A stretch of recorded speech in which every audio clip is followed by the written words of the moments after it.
कोलकाता के निर्भया कांड का पूरा सच आखिर क्या है?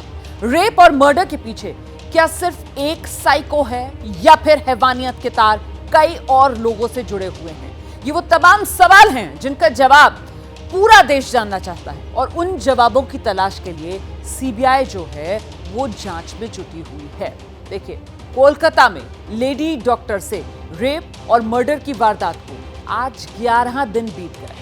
पहले पुलिस ने जांच की, फिर हाईकोर्ट के दखल के बाद सीबीआई को जांच सौंपी गई। सीबीआई ने जांच शुरू की और सीबीआई की जांच का आज छठा दिन। सीबीआई सुराग और सबूतों की तलाश में जुटी है। आरजीकर मेडिकल कॉलेज के पूर्व प्रिंसिपल से लगातार 3 दिन पूछताछ हो चुकी है। 40 घंटे से ज्यादा सवाल जवाब पूर्व प्रिंसिपल संदीप घोष से किए गए और इस मामले में गिरफ्तार आरोपी संजय रॉय का साइकोलॉजिकल टेस्ट भी हो रहा है ताकि वारदात की कड़ियों को सबूतों के साथ पूरे घटनाक्रम के साथ जोड़ा जा सके और कोलकाता की निर्भया को इंसाफ दिलाया जा सके। इस बीच इंसाफ की मांग कर रहे रेजिडेंट डॉक्टर्स का देश भर में प्रदर्शन और हड़ताल जारी है। वहीं रेप मर्डर केस में पीड़ित जो परिजन हैं, उन्होंने आरजीकर मेडिकल कॉलेज के स्टाफ और कोलकाता पुलिस पर गंभीर आरोप लगाए। इस सब के बीच केस को लेकर हर गुजरते दिन के साथ नए नए खुलासे हो रहे हैं, सबको चौंका रहे हैं। इस वक्त की बड़ी खबर अब जो मैं आपको बताने जा रही हूं, कोलकाता रेप मर्डर केस को लेकर सीबीआई के सूत्र ये बड़ी जानकारी दे रहे हैं। अभी तक की जांच में संजय रॉय ही मुख्य आरोपी है। संजय रॉय वही जिसे पहले ही कोलकाता पुलिस ने इस मामले में जब शुरुआती जांच की थी तो आरोपी बनाया था और वही संजय रॉय अब सीबीआई की जांच में भी यही सामने आ रहा है। सूत्र बता रहे हैं सीबीआई के कि संजय रॉय ही मुख्य आरोपी। सीबीआई की जांच में आरोपी संजय रॉय पर आकर सुई अटक गई है। सीबीआई को संजय रॉय के बयानों पर हालांकि शक है। सच जानने के लिए संजय रॉय का साइकोलॉजिकल टेस्ट भी कराया जा सकता है। पुलिस के सामने आरोपी संजय रॉय ने अपना गुनाह पहले ही कबूल लिया था। जब सीबीआई ने इस मामले की जांच अपने हाथ में ली तो संजय रॉय को कस्टडी में लिया। सीबीआई संजय रॉय से लगातार पूछताछ कर रही है। सीबीआई इस मामले में जो अन्य लोग हैं उनसे लगातार पूछताछ कर रही है, जिसमें महत्वपूर्ण हो जाता है 40 घंटे की कॉलेज के पूर्व प्रिंसिपल से पूछताछ।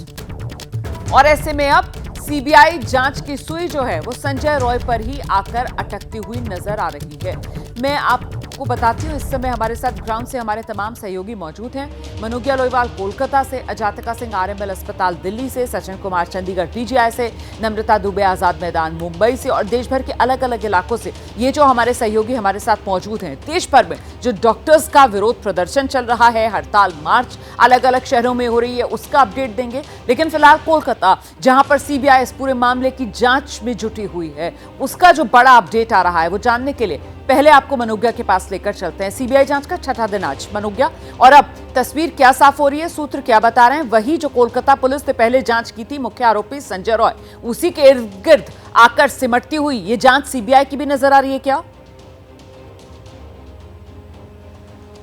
एक नाम और जुड़ जाता है रुमाना इसमें, डॉक्टर संदीप घोष का, जिनसे कल भी करीब 12 घंटे से 13 घंटे तक की यहाँ पर बात जो हुई थी, पूछताछ हुई थी। ये मैं इस समय हूँ सीजीओ कॉम्प्लेक्स में। सीजीओ यानी कि सेंट्रल गवर्नमेंट ऑफिसर्स कॉम्प्लेक्स जो कोलकाता में है। ये सेंट्रल गवर्नमेंट के सारे दफ्तर अधिकतर इसी इलाके में हैं। सॉल्ट लेक में जिस दफ्तर में इस समय पूछताछ हो रही है वो है सीबीआई का दफ्तर।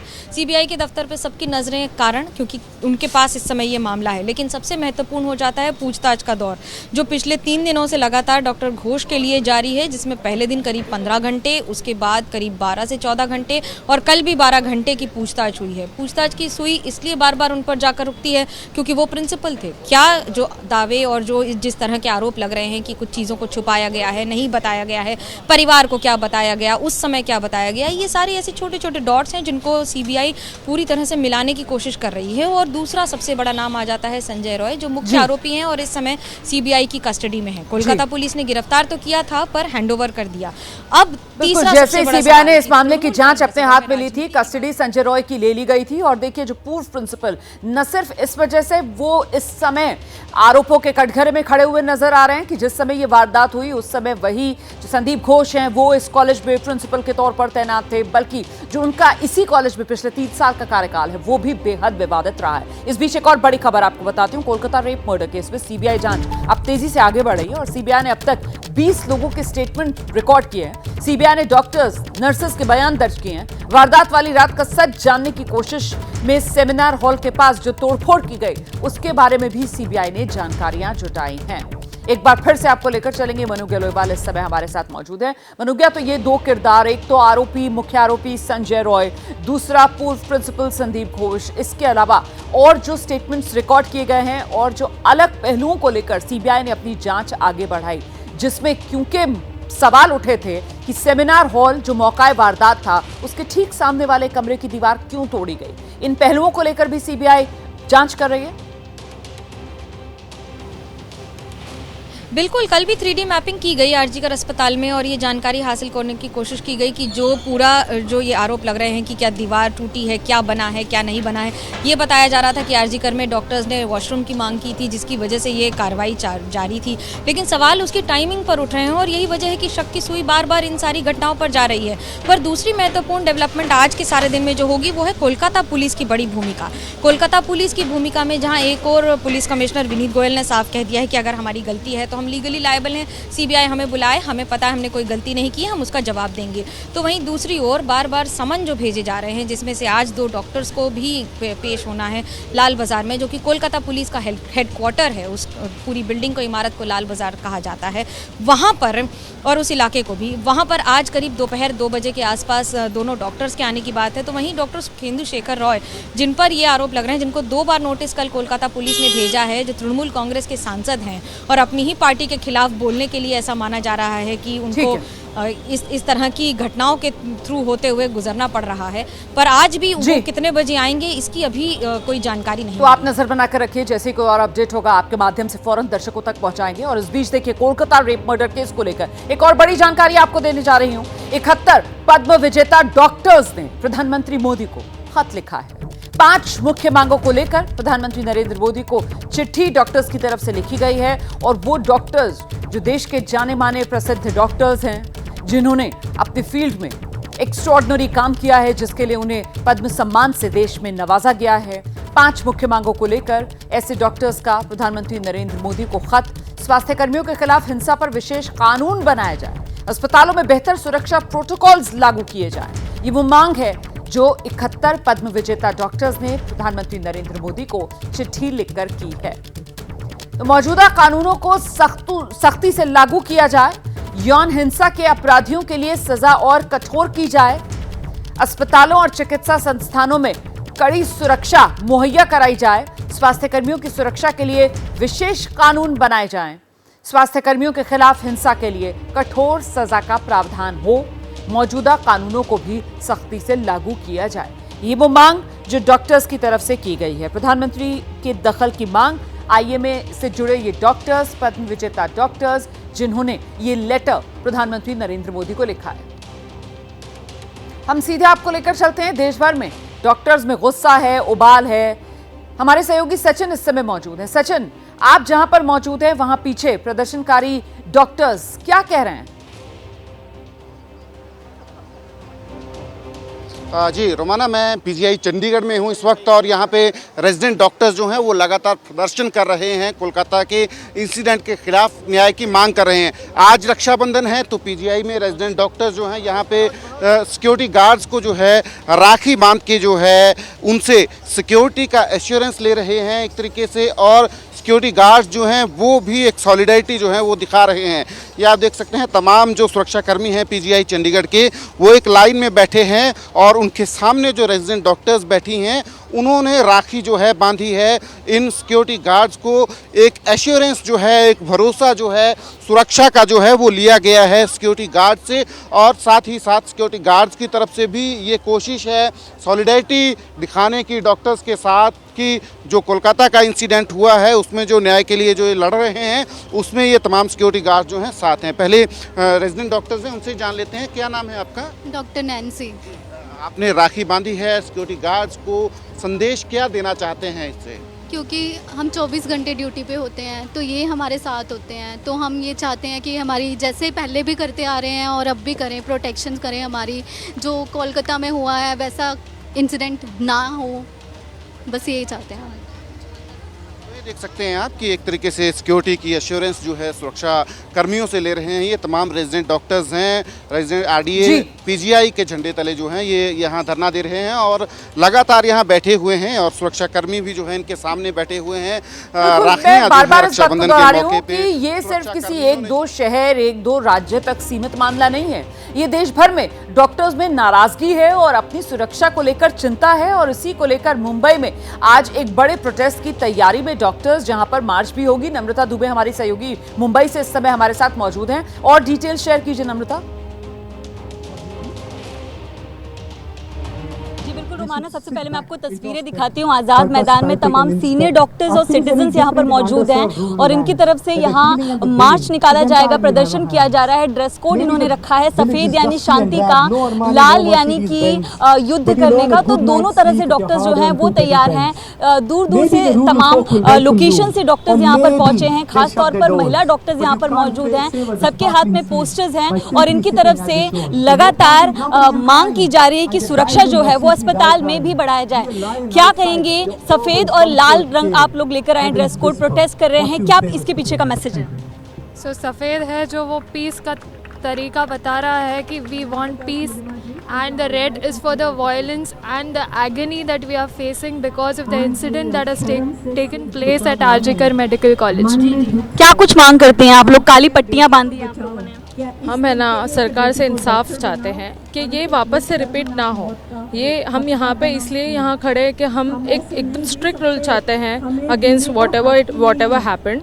We want justice, it is.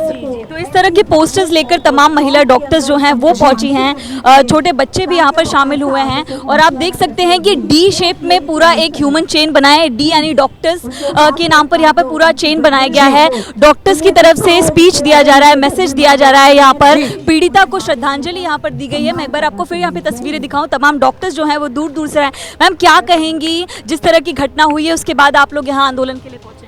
ये सबसे शर्मनाक घटना है, ऐसा हम लोग एक्सपेक्ट ही नहीं करते हैं। वाकई में बहुत शर्मनाक घटना है नम्रता। मैं दोबारा लौटूंगी आपके पास। तो ये मुंबई में आप देख रहे हैं किस तरीके से न सिर्फ रेजिडेंट बल्कि सीनियर डॉक्टर्स और उनके साथ जो सिटीजन्स हैं, जो आम नागरिक हैं, वो भी जुट रहे हैं वहां पर सॉलिडारिटी दिखाने के लिए, समर्थन दिखाने के लिए, क्योंकि हर कोई चिंतित है कहीं ना कहीं ये जो घटना घटी है इसके बाद डॉक्टर्स की सुरक्षा को लेकर। और इस बीच एक और बड़ी खबर, आरजीकर मेडिकल कॉलेज के पूर्व प्रिंसिपल संदीप घोष से सीबीआई के ताबड़तोड़ सवाल जवाब का सिलसिला जो अभी तक चला है। पूर्व प्रिंसिपल से 100 सवाल अब तक पूछे गए। 3 दिन में करीब 40 घंटे की पूछताछ हुई और देर रात 12:30 बजे तक संदीप घोष से पूछताछ हुई है। सीधे आपको लेकर चलेंगे, हमारे साथ हमारे सहयोगी रविकांत इस समय मौजूद हैं। रविकांत, लगातार 3 दिन तक करीब 40 घंटे तक पूर्व प्रिंसिपल से पूछताछ, क्या यह सिलसिला आज भी जारी रह सकता है? और जो सूत्र जानकारी दे रहे हैं कि अब सीबीआई मुख्य आरोपी जो संजय रॉय है उसी के इर्द गिर्द इस मामले को सिमटता हुआ देख रही है, क्या वो इस पूछताछ के बाद का निष्कर्ष है? रविकांत, देखिए रोमाना, अभी तक किसी निष्कर्ष पर तो नहीं पहुंचा जा सकता है, लेकिन संकेत अगर पढ़ें तो सीबीआई ने अभी तक कोई ऐसा संकेत नहीं दिया है कि जो संजय रॉय है उसके अलावा किसी को ये कहा हो कि इसका काम हो सकता है या एक से अधिक लोगों का काम है। हालांकि जो रिपोर्ट है पोस्टमार्टम की, उसमें काफ़ी डिटेल में ये बात आई है कि जो लड़की के शरीर पर घाव हैं वो मरने से पहले के हैं, उसके साथ रेप हुआ है और उसका जो हत्या हुई है वो मुंह दबा करके, और फिर उसके बाद पहले मुंह दबाया गया किसी पिलो या किसी चीज़ से, उसके बाद गला दबाया गया और काफ़ी डिटेल रिपोर्ट है। उस रिपोर्ट के आधार पर ऐसा लगता है कि शायद ये एक से अधिक लोगों का काम है। लेकिन फिलहाल जो सीबीआई की पूछताछ है उसमें सीबीआई की ओर से अभी तक कोई ये संकेत नहीं दिया गया है कि एक से अधिक लोगों का हाथ है। लेकिन ध्यान रखना चाहिए कि और जांच डॉक्टर संदीप अभी, घोष क्या चल दोबारा रही बुलाया है। जाएगा पूछताछ के लिए? एक आज भी बुलाया जा व्यक्ति सकता है क्या? आज बुलाया जा सकता है रोमाना। साथ साथ ये ध्यान देना चाहिए कि अगर एक व्यक्ति भी इसमें है तो क्या वो एक व्यक्ति किसी के कहने पर उसने काम किया? जी। क्या जो संजय रॉय है उसने किसी के कहने पर यह काम किया? सीबीआई इसकी भी पड़ताल कर रही है कि क्या इसके पीछे कुछ और लोग हैं। बिल्कुल, देखिए सवाल तो बहुत से ऐसे हैं जिनके जवाब का अभी इंतजार है और जब तक जवाब नहीं मिल जाते तब तक पीड़ित को इंसाफ भी नहीं मिलेगा। और इस बीच बीजेपी के नेता अमित मालविया, उनका एक बड़ा आरोप कोलकाता के एसएसकेएम अस्पताल में एक और डॉक्टर की पिटाई। अस्पताल में भीड़ ने ऑन ड्यूटी डॉक्टर की पिटाई कर दी। इस हमले के पीछे मुख्यमंत्री के करीबी हैं, ये कहना है अमित मालविया का। हमले में एक टीएमसी मंत्री का भी हाथ है, वो ये आरोप लगा रहे हैं। तो इस मामले के पीछे मुख्यमंत्री के करीबी का हाथ है, इस हमले में टीएमसी के मंत्री का हाथ है। कोलकाता के अस्पताल में एक डॉक्टर की पिटाई का मामला जिसको आवाज दी है बीजेपी नेता अमित मालविया ने। और इस बीच एक और बड़ी जानकारी सामने आ रही है। पूर्व प्रिंसिपल से पूछताछ को लेकर बड़ी खबर ये कि सीबीआई ने सवाल पूछा, सेमिनार हॉल के बगल वाले रूम में तोड़फोड़ क्यों? संदीप घोष के जवाब से सीबीआई संतुष्ट नहीं है, ये जानकारी सामने आ रही है। मनोज्ञा का रुख करते हैं और जरा जानते हैं मनोज्ञा लोवाल से। मनोज्ञा, ये जो सेमिनार हॉल के सामने वाले कमरे में तोड़फोड़ हुई है उसको लेकर सीबीआई ने पूर्व प्रिंसिपल से सवाल पूछा, तो जवाब क्या था जिसके बाद सीबीआई संतुष्ट नजर नहीं आई? कुछ जानकारी मिल रही है? देखिए, जवाब ऐसा है रोमाना जिसको सुनकर कोई भी संतुष्ट नहीं होगा। सीबीआई तो खैर सवालों के घेरे में एकदम गोलियों की तरह सवाल दागती है और जवाब का भी इंतजार करती है, और अगर पुष्टि तरह का जवाब नहीं आएगा तो उनका दोबारा सवाल आता है। पर इस मामले में संदीप घोष ने, हमारे सूत्र ये कह रहे हैं कि उन्होंने बताया कि क्योंकि डॉक्टर्स को वहाँ पर वॉशरूम की ज़रूरत थी और वहाँ पर सुरक्षित रखना था, इसलिए किया गया। पर आप ये सोचिए कि अगर किसी अस्पताल में जहां पर इतनी बड़ी घटना हो गई हो, वहां पर वॉशरूम बनाने की इतनी जल्दी क्यों हो गई, जिसे वर्षों से नहीं बनाया गया और फिर एकदम से उसे बनाने की तैयारी हो गई और ऐसी दीवार तोड़ी गई जो सवालों के घेरे में आकर पूरी तरह से इतना बड़ा प्रश्न खड़ा कर दे कि जो प्रश्न चिन्ह के तौर पर भी आपको मैमथ साइज का दिखाई दे। अब आप कल्पना कीजिए कि वहाँ पर ये कहा गया है कि जो थर्ड फ्लोर पर जो है और नीचे सेमिनार हॉल में दीवार टूटी कैसे, क्या हुआ, इसका किसी भी तरह का कोई एक कॉन्क्रीट जवाब नहीं दे पा रहे हैं संदीप घोष, जिसकी वजह से बार बार शक की सुई उन पर जा रही है। और फिर उन्हें आज भी बुलाया जाएगा। बहुत मुमकिन है कि आज भी संदीप घोष को पूछताछ के लिए बुलाया जाए, जैसे रविकांत भी बता रहे थे। बड़ी खबर मैं आपको बताने जा रही हूँ। अस्पताल के पूर्व प्रिंसिपल कोलकाता में आज भी संदीप घोष से सीबीआई पूछताछ करेगी और ये लगातार चौथा दिन होगा, क्योंकि अभी तक सीबीआई पिछले 3 दिन लगातार संदीप घोष से पूछताछ कर चुकी है। आज चौथे दिन संदीप घोष से फिर सीबीआई पूछताछ करेगी। पूछताछ के लिए सीबीआई ऑफिस पहुंच गए संदीप घोष। पिछले 3 दिन में अभी तक 40 घंटे सीबीआई ने संदीप घोष से पूछताछ की है। 100 से ज्यादा सवालों की फहरिस्त उनके सामने रखी गई, जिसके जवाब सीबीआई ने उनसे लिए हैं। हालांकि जो जानकारी मिल रही है उसके मुताबिक संदीप घोष के जवाब से सीबीआई बहुत संतुष्ट नहीं है। खासतौर से वो सवाल कि इस वारदात के बाद मौकाए वारदात सेमिनार हॉल के सामने वाले कमरे की दीवार क्यों तोड़ी गई, इसका कोई संतोषजनक जवाब संदीप घोष सीबीआई को नहीं दे पाए हैं। तो आज एक बार फिर पूछताछ के लिए सीबीआई ऑफिस पहुंच गए हैं पूर्व प्रिंसिपल आरजीकर मेडिकल कॉलेज के संदीप घोष। संदीप घोष ही प्रिंसिपल थे जब कोलकाता में डॉक्टर बिटिया के साथ रेप और बर्बरता से उसकी हत्या की गई थी। संदीप घोष ही प्रिंसिपल थे जब इस केस को लेकर कई तरीके के ऐसे सवाल उठे जिससे लापरवाही का ये मामला साफ तौर पर नजर आया था और लीपापोती की एक कोशिश अस्पताल प्रशासन की तरफ से, अस्पताल प्रबंधन की तरफ से नजर आई थी। इसी को लेकर सवालों के घेरे में आरजीकर अस्पताल के पूर्व प्रिंसिपल संदीप घोष, जिनसे आज चौथे दिन लगातार सीबीआई पूछताछ करने जा रही है। और इस बीच कोलकाता कांड के खिलाफ आज भी रेजिडेंट डॉक्टर्स की हड़ताल आप जानते हैं देश भर में जारी है।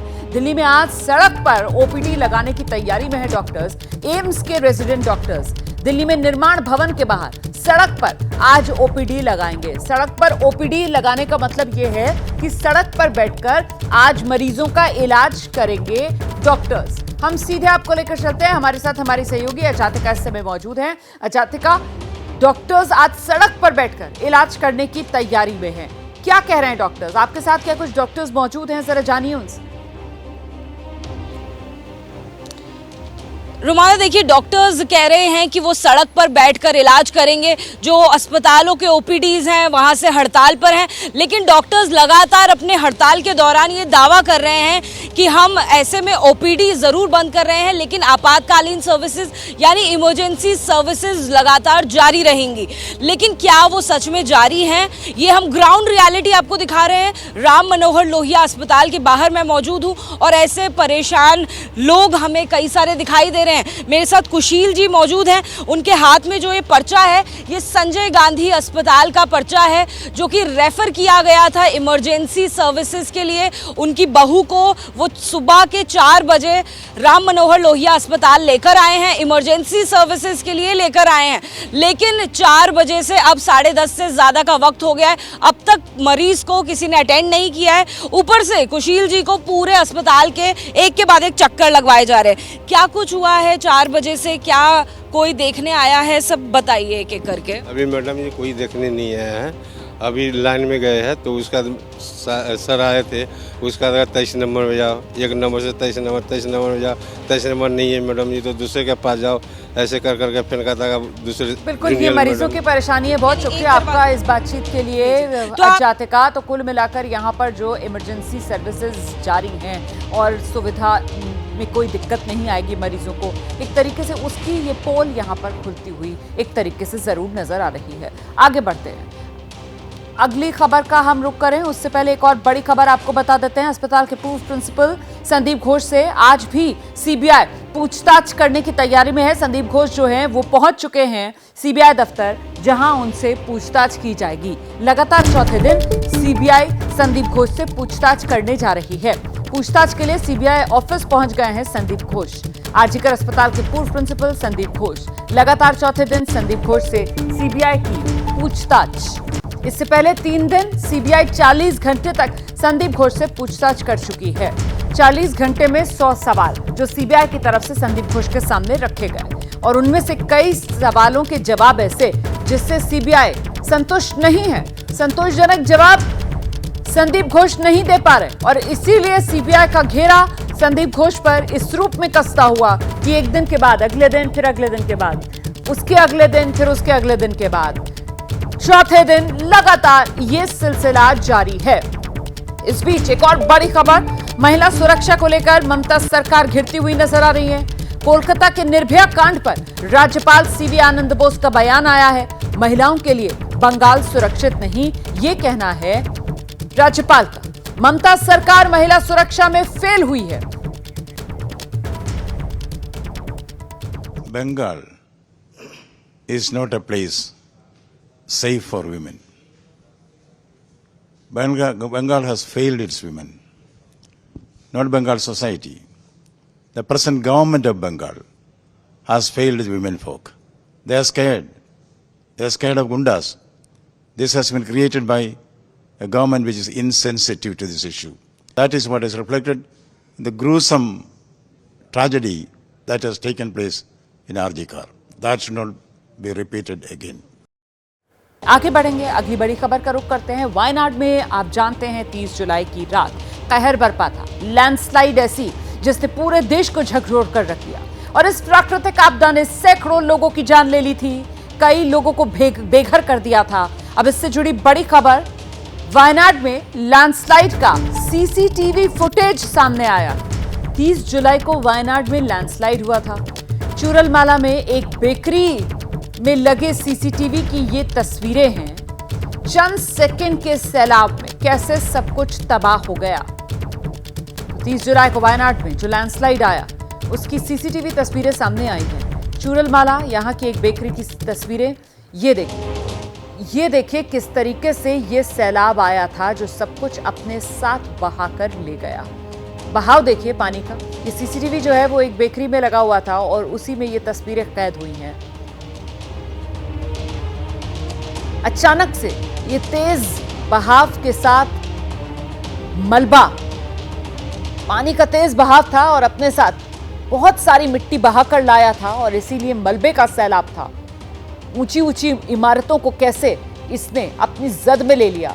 एक मंजिला मकान देखिए कैसे इसके ऊपर से बहता हुआ ये मलबा आ रहा है और इसी वजह से जो मरने वालों की संख्या थी वो सैकड़ों में पहुंची थी। यहां पर आप जानते हैं वायनाड की ये त्रासदी जिसने पूरे देश को झकझोर कर रख दिया था। 30 जुलाई का ये मंजर है। सीसीटीवी गवाही दे रहा है कि वायनाड की तबाही कितनी भयावह, कितनी खतरनाक थी। ये देखिए किस तरीके से ये पानी का तेज बहाव, सब कुछ शांत और अचानक से ये पानी का तेज बहाव आता है और जो कुछ भी इसके रास्ते में आता है सबको मिटाते हुए आगे बढ़ता चला जाता है। मौका ही नहीं दिया किसी को कुछ करने का पानी के इस तेज बहाव में। रात का वक्त था, लोग नींद की आगोश में थे और उसी नींद की आगोश से सीधे मौत की आगोश में समाते चले गए लोग। 30 जुलाई 2024 की सीसीटीवी कैमरे में कैद ये तस्वीरें आप देख रहे हैं। वायनाड की त्रासदी की ये तस्वीरें जो सीसीटीवी में कैद हुई वो आप देख रहे हैं। हम सीधे आपको लेकर चलते हैं। हमारे साथ हमारे सहयोगी आशीष इस समय मौजूद हैं। आशीष, 6 सेकंड में तबाही की गवाही ये सीसीटीवी तस्वीरें दे रही हैं और इसी से समझा जा सकता है कि आखिरकार ये तबाही इतनी भयावह क्यों थी। आशीष, ये देखिए, जो हमारे पास सीसीटीवी है ये चूरलमला गांव के एक बेकरी में लगा हुआ सीसीटीवी है और ये जो कुछ सेकंडों में ही किस तरीके से भयावह रूप से ये लैंडस्लाइड पूरे गांव को आगोश में ले लेता है, लोगों को समझने का मौका नहीं मिलता। ये साफ बताता है सीसीटीवी से, ये भी पता चलता है कैसे गाड़ियां तक पानी के तेज बहाव में बह रही हैं। अगर हम बात करें सीसीटीवी फुटेजेस की तो उसमें साफ दिखता है कि बिल्कुल हादसे के कुछ सेकंड पहले तक पूरे गांव में सन्नाटा पसरा हुआ है।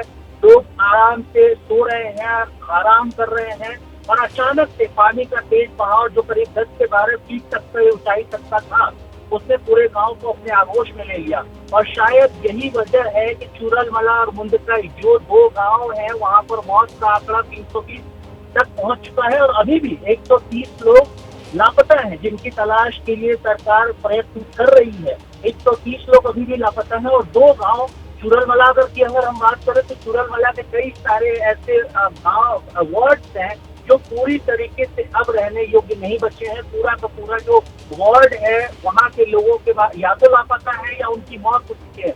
कई परिवार ऐसे हैं जिस परिवार में कोई भी नाम लेवा नहीं बचा है। तो ये उस पूरे लैंडस्लाइड की भयावहता थी। प्राकृतिक आपदा कह सकते हैं, नेचर का या प्रकृति का एक रुद्र रूप कह सकते हैं जो इस सीसीटीवी फुटेज से साफ दिखता है। सीसीटीवी फुटेज में मुंदकई जहाँ पर सबसे ज्यादा तबाही हुई वहाँ के चर्च का भी सीसीटीवी फुटेज है। उस चर्च के सीसीटीवी फुटेज को बहुत मशक्कत के बाद प्रशासन ने हासिल किया है। वो दिखाता है कि कैसे पानी लगातार मूसलाधार बारिश हो रही है और अचानक से पहाड़ जो है मुंदकई के ऊपर का पहाड़ पूरा बहकर न सिर्फ मुंदकई को तबाह करता है बल्कि चूरलमला गांव को भी अपने आगोश में ले लेता है और नीचे तक जितने भी रिहायशी इलाके थे, नदी के किनारे बने हुए, वो पूरे बहते चले जाते हैं इस पानी के तेज बहाव में। बहुत शुक्रिया आपका आशीष इस तमाम जानकारी के लिए। और लगातार कोलकाता निर्भया कांड को लेकर हम पल पल का अपडेट आप तक पहुंचा रहे हैं। इस समय एक और बड़ी खबर आपको बता देते हैं। कोलकाता रेप मर्डर केस को लेकर जो महिला डॉक्टर की पोस्टमार्टम रिपोर्ट है उससे खुलासा यह हो रहा है कि रेप हुआ, रेप की पुष्टि हो गई है। पोस्टमार्टम रिपोर्ट में रेप की पुष्टि हुई है। कोलकाता रेप मर्डर केस में अब ऑफिशियली औपचारिक तौर पर रेप की पुष्टि पोस्टमार्टम रिपोर्ट के जरिए भी हो गई है। महिला डॉक्टर के साथ बर्बरता की गई। पोस्टमार्टम रिपोर्ट से ये पहले ही साफ हो रहा था और रेप की पुष्टि की बात भी अब सामने आ गई है। इतना ही नहीं, हाथ, कंधे, घुटने पर चोट के निशान मिले हैं। ये जो पोस्टमार्टम रिपोर्ट आई है इससे पता चल रहा है कि डॉक्टर बिटिया के साथ कितनी बर्बरता की गई, कितनी तकलीफ से गुजार कर उसकी जान ली गई। चोट के निशान हाथ में, कंधे में, घुटने पर, रेप की पुष्टि, आंख से, मुंह से खून निकल रहा था जब परिवार ने उसका शव देखा था। ये बात खुद जो डॉक्टर बिटिया है उसके परिजनों की तरफ से देश को बताई गई थी और अब पोस्टमार्टम रिपोर्ट में रेप की पुष्टि की बात भी सामने आ रही है। हम सीधे आपको लेकर चलेंगे, मेरे साथ मेरे सहयोगी रविकांत इस समय मौजूद हैं और जरा जानते हैं रविकांत से, रेप की पुष्टि हो रही है लेकिन जो आशंकाएं जताई जा रही थी पहले कि साहब ये जो मामला है वो सिर्फ एक रेप का नहीं बल्कि गैंग रेप का लग रहा है, उसको लेकर भी क्या कुछ डिटेल्स सामने आ पा रही हैं इस पोस्टमार्टम रिपोर्ट के जरिए रविकांत? देखिए, जो पोस्टमार्टम रिपोर्ट है उसमें ये कहा गया है कि मोटे तौर पर अगर बताएं कि शरीर पर जो घाव हैं वो हत्या से पहले किए गए हैं। ये बताया गया है कि जो वजाइनल पार्ट में फ्लूइड मिला है वो कोई फ्लूइड है जिसकी जांच एफएसएल करेगी, तभी पता लगेगा कि वो एग्जैक्टली क्या है, वो कोई बॉडी फ्लूइड है। इसके अलावा जो हत्या हुई है उसका तरीका बताया गया है कि पहले मुंह दबाया गया है, कोई पिलो या किसी चीज से दबाया गया होगा, तो पहले मुंह दबा करके उसकी सांस घोटी गई है, उसके बाद गला दबाया गया है ताकि ये इंश्योर हो सके कि जो डॉक्टर है वो मर गई है। तो ये सारी बातें हैं और इसके अलावा जो अंदरूनी चोटें आई हैं, जो हड्डी पर चोट आई है, इन सब का डिटेल पोस्टमार्टम में दिया गया है। लेकिन जहां तक कोई गैंग पूरा शामिल था या नहीं था, ये इंटरप्रेट करने से ही होगा और ये सीबीआई जब अपने सारी चीजों को इंटरप्रेट करेगी तभी ये कहा जा पाएगा कि इसमें एक से अधिक व्यक्ति था या नहीं था। पोस्टमार्टम से ये इनकार नहीं किया जा सकता है कि एक से अधिक व्यक्ति नहीं था। बहुत शुक्रिया आपका रविकांत इस तमाम जानकारी के लिए। तो ऑफिशियल पोस्टमार्टम रिपोर्ट जो सामने आ गई है और किस तरीके से दरिंदगी हुई है डॉक्टर बिटिया के साथ, उसी की ये रिपोर्ट आप कह सकते हैं जो सामने आई है, जिससे पता चल रहा है कि कैसे जो महिला डॉक्टर थी उसके शरीर पर कई जगह चोट के निशान, प्राइवेट पार्ट्स पर भी गंभीर चोट, आंखों पर खून के धब्बे थे, मुंह से खून निकल रहा था, दोनों आंखों की पुतलियां फैली हुई थी, सांस रोककर मारा गया और फिर मरने के बाद ये देखने के लिए कि जान बची तो नहीं, गला भी घोट दिया गया। ये वो तमाम डिटेल्स हैं जो इस पोस्टमार्टम रिपोर्ट से सामने आ रही हैं, जिसका जिक्र अभी हमारे सहयोगी रविकांत कर रहे थे। हम अगली खबर का रुख करेंगे। अब खबर उत्तर प्रदेश से है, जहां बीते कई दिन से बीजेपी में जो खटपट की खबरें सामने आ रही थी, एक तरीके से उस पर विराम लग रहा है, क्योंकि मुख्यमंत्री योगी आदित्यनाथ और डिप्टी सीएम केशव प्रसाद मौर्य के बीच अदावत की खबरों के दौरान अब एक बड़ी खबर, चंद घंटे पहले केशव प्रसाद मौर्य ने सीएम योगी आदित्यनाथ को लेकर एक बड़ा बयान दिया, जिसके बाद कहा जा सकता है उत्तर प्रदेश में बीजेपी के भीतर सरकार और संगठन के बीच छिड़ी रार, सारा घमासान अब शायद शांत हो गया है। उपचुनाव की राह आसान हो गई है। बड़ी खबर यह है, केशव प्रसाद मौर्य ने कल मिर्जापुर के मंझवा विधानसभा सीट पर उपचुनाव के लिए प्रचार के दौरान मंच से मुख्यमंत्री योगी आदित्यनाथ की जमकर तारीफ की। केशव प्रसाद मौर्य ने कहा, देश में योगी से अच्छा कोई और मुख्यमंत्री नहीं। देश के सारे मुख्यमंत्रियों की तुलना में सीएम योगी की अगुवाई में सबसे अच्छा काम हुआ है। योगी बेस्ट हैं। सुनिए। हमारी डबल इंजन की सरकार स्वतंत्र भारत के इतिहास में सबसे अच्छा काम कर रही है। दुनिया में मोदी जी जैसा नेता कोई दूसरा है क्या? देश में मुख्यमंत्री योगी आदित्यनाथ जी जैसा दूसरा मुख्यमंत्री है क्या? तो जब देश का नेता हमारा दुनिया का सबसे शक्तिशाली, प्रभावशाली, और प्रदेश के हमारे मुख्यमंत्री जब पूरे देश के मुख्यमंत्रियों की तुलना होती है उसमें सबसे अच्छा काम उनकी अगुवाई में किया जा रहा है। सीधे आपको लेकर चलते हैं। आप देख रहे हैं हमारे साथ हमारे सहयोगी वीरेश इस समय मौजूद हैं। जानते हैं वीरेश से। वीरेश, ये मंच से दिया गया बयान क्या सिर्फ मन से दिया गया बयान भर है या फिर उपचुनाव को देखते हुए सारे गिले शिकवे दूर करके सब एक हो गए? देखिए, सवाल खड़ा होता है कि ये मंच से दिया गया बयान है या मन से दिया गया बयान है, ये परिस्थितियों का दिया बयान है, ये समय का दिया हुआ बयान है, ये दिल्ली से कहने के बाद, दबाव के बाद दिया गया बयान है, क्योंकि ये कह सकते हैं कि ये तूफान से पहले का बयान है। और क्योंकि ये हृदय परिवर्तन अचानक कैसे हो गया मझवा में, क्यों जो भारतीय जनता पार्टी का हाईकमान है उन्होंने कहा है स्टेक होल्डर्स से कि भैया पहले चुनाव जीतो और यूपी में अपने को मजबूत बनाओ, चुनाव अपनी अपनी जगहों से न हारो, तब आकर यहाँ कुछ मांगो, और मांगोगे तभी मिलेगा। बिल्कुल, अब ये तो देखिए समय ही बताएगा कि ये सिर्फ मन से दिया गया बयान भर है या फिर मन से दिया गया बयान है। समय इसका आकलन करेगा।